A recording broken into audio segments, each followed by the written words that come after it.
जय हिंद दोस्तों, नमस्कार। कैसे हैं आप लोग? उम्मीद करते हैं दोस्तों आप लोग बढ़िया होंगे। दोस्तों आज हम ज्योग्राफी में पढ़ने वाले हैं सिंधु नदी तंत्र। दोस्तों तीन नदी तंत्र हैं, गंगा नदी तंत्र, ब्रह्मपुत्र नदी तंत्र और सिंधु नदी तंत्र। दोस्तों सिंधु नदी तंत्र ऐतिहासिक नदी तंत्र है। सिंधु नदी एक ऐतिहासिक नदी है जो विश्व की सबसे बड़ी नदियों में गिनी जाती है।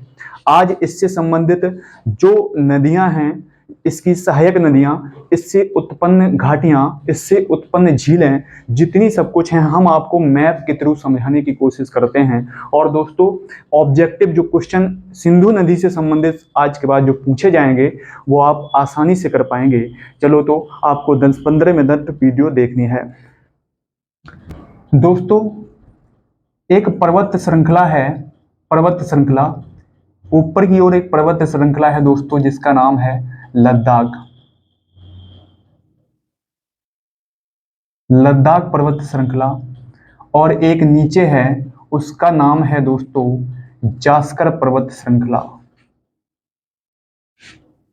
जास्कर पर्वत श्रृंखला है ना, जास्कर पर्वत श्रृंखला।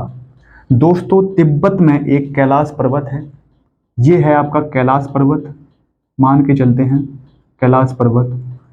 कैलाश पर्वत के ठीक ऊपर एक झील पड़ती है, बड़ी झील है दोस्तों जिसका नाम है मानसरोवर झील। क्या नाम है? मानसरोवर।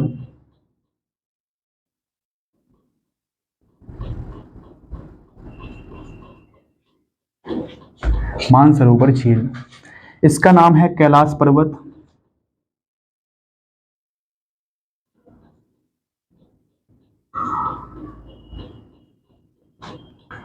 और कैलाश पर्वत के नीचे एक ताल नाम का है जिसका नाम है राक्षस ताल।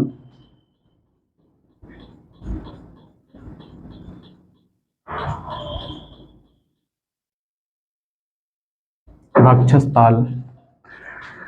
कैलाश पर्वत के ऊपर मानसरोवर झील, उसके नीचे राक्षस ताल पड़ता है। मानसरोवर झील से एक नदी निकलती है, महत्वपूर्ण नदी निकलती है दोस्तों जिसका नाम है सिंधु नदी। क्या नाम है? सिंधु नदी निकलती है एक, सिंधु नदी।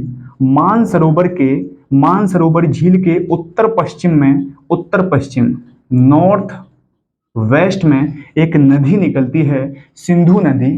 ये आगे चलती हुई चली जाती है उत्तर पश्चिम में, उत्तर पश्चिम में, और ये लद्दाख और जास्कर श्रेणी के मध्य होते हुए आगे की ओर बढ़ती हुई चली जाती है और पाकिस्तान से होकर, पाकिस्तान के मिठानकोट में होकर ये सीधी कराची के पास अरब सागर में डेल्टा बनाती है दोस्तों।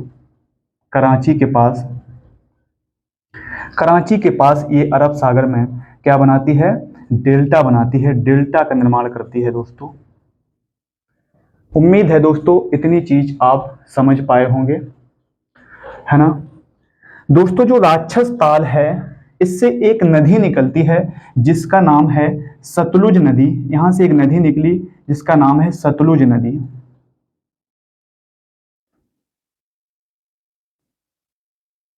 सतलुज रिवर,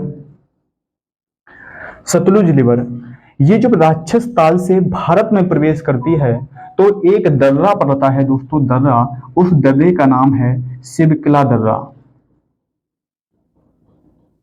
शिवकिला दर्रा, शिवकिला दर्रा, शिवकिला दर्रा पड़ता है।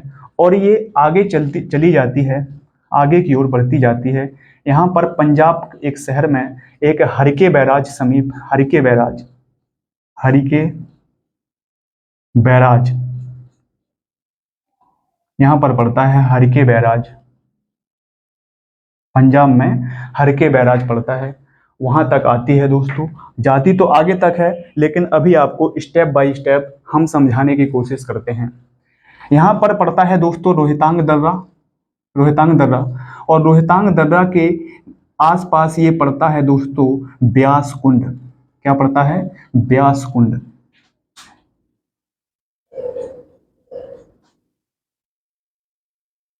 ब्यास कुंड, है ना, ब्यास कुंड पड़ता है।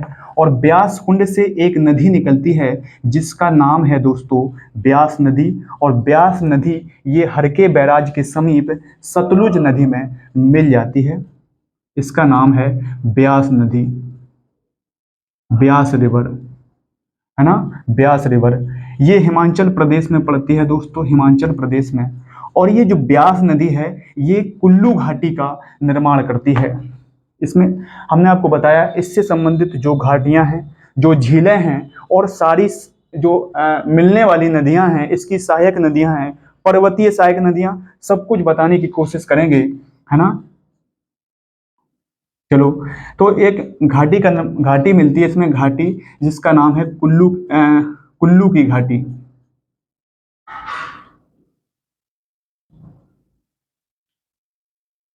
कुल्लू की घाटी, है ना, कुल्लू की घाटी। दोस्तों, ये ऊपर से पर्वत से आती हैं दो नदियां, एक चंद्रा और भागा। कौन नदियां? चंद्रा आती है एक भागा नदी आती है, भागा। चंद्रा और भागा रिवर, ये चंद्रा और भागा रिवर दोनों मिलकर ये जास्कर पर्वत श्रृंखला से होकर एक नदी का निर्माण करती हैं, जिस नदी का नाम है दोस्तों चिनाव नदी। और चिनाव नदी ये आगे चलकर ये सतलुज नदी आगे बढ़ती है और ये दोनों नदियां मिल जाती हैं। ये नदी है चिनाव नदी, चिनाव नदी, चिनाव नदी।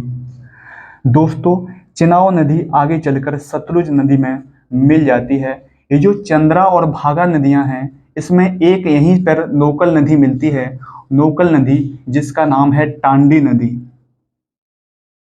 ये जो टांडी नदी, तीनों नदी मिलकर एक घाटी का निर्माण करती हैं, जो वो घाटी का नाम है दोस्तों किलोंग की घाटी, किलोंग की घाटी, किलोंग की घाटी। आगे की बात करते हैं, किलोंग की घाटी। ये रोहतांग दर्रा है, इससे एक और नदी निकलती है दोस्तों, जिसका नाम है रावी नदी। और रावी नदी निकल कर ये चिनाव नदी में मिल जाती है ना। ये रावी नदी है। ये रावी रिवर जो है दोस्तों, ये भी पड़ती है हिमाचल प्रदेश में, और ये आगे चलकर चिनाव नदी में मिल जाती है दोस्तों, है ना। ये जो लद्दाख है, लद्दाख के आसपास पड़ता है लेह, लेह जो कि जम्मू कश्मीर में पड़ता है। और जो जास्कर पर्वत श्रृंखला है, यहाँ पर एक झील है दोस्तों, जिसका नाम है शेषनाग झील, शेषनाग झील, शेषनाग झील। यहाँ से एक नदी निकलती है जिसका नाम है झेलम नदी। क्या नाम है दोस्तों? झेलम नदी। और ये झेलम नदी जो है, ये ऐसे करके मुजफ्फराबाद से ऐसे घूमती है, मुजफ्फराबाद से घूमती है और पाकिस्तान और हिंदुस्तान का बॉर्डर बनाती है दोस्तों। बॉर्डर बनाते हुए ऐसे जाकर के, और ये जाकर के चिनाव नदी में मिल जाती है, चिनाव नदी में जाकर मिल जाती है। आपकी ये नदी है झेलम नदी, झेलम रिवर। कौन सा रिवर है दोस्तों? झेलम रिवर। इस तरीके से आप देख रहे होंगे कि जो सतलुज नदी है वो 5 नदियों का जल ग्रहण कर चुकी है, एक महानदी बन चुकी है। अब ये महानदी आगे चलकर ये सीधी जाती है और जाकर के ये सिंधु नदी में मिल जाती है दोस्तों।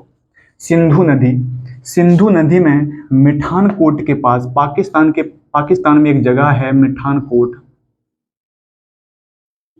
मिठानकोट। ये पाकिस्तान की कुंजी में महाखंड का निर्माण करती है, एक महानदी बन जाती है दोस्तों, पाकिस्तान में एक महानदी। जब ये महानदी बन जाती है, जल बहुत ज्यादा, 5 नदियों का जल ग्रहण इसमें हो चुका है, तब ये आगे की ओर बढ़कर एक अरब सागर में डेल्टा का निर्माण करती है ना। ये तो रहा आपका ढांचा सिंधु नदी का। अब हम देखते हैं जो झेलम नदी है दोस्तों, ये जम्मू कश्मीर में पड़ती है, जम्मू कश्मीर में झेलम नदी। ये जो झेलम नदी है पाकिस्तान के मुजफ्फराबाद में भूमि, यहां पड़ता है मुजफ्फराबाद, मुज मुजफ्फराबाद।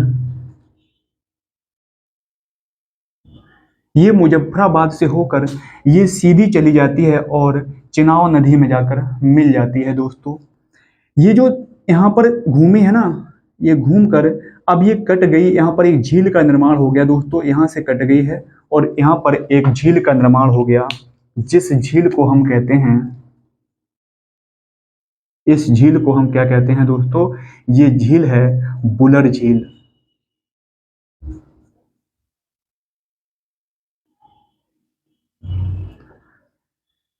ये बुलर झील है।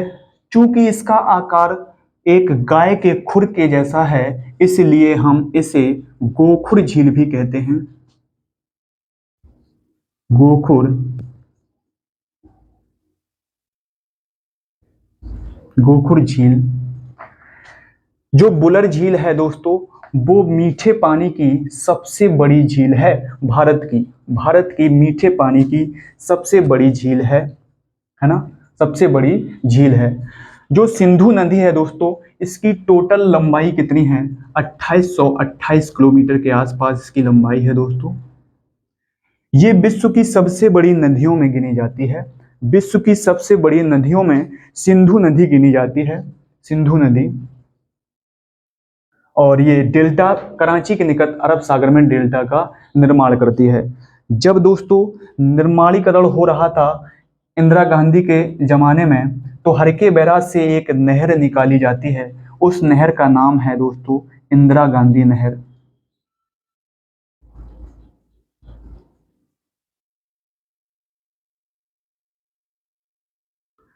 इंदिरा गांधी नहर ये राजस्थान के बामर राज तक जाती है दोस्तों, बामर राज।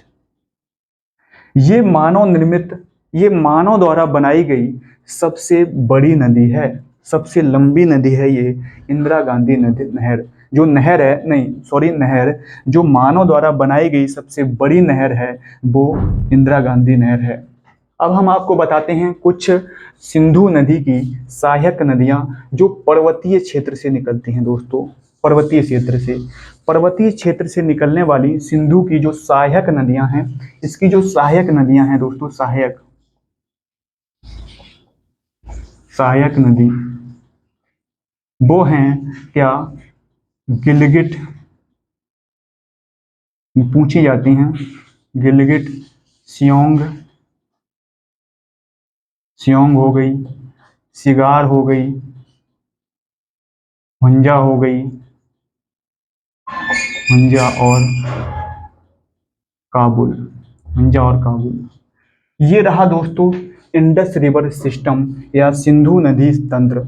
इससे संबंधित जितने क्वेश्चन बनने वाले थे दोस्तों हमने आपको बताए।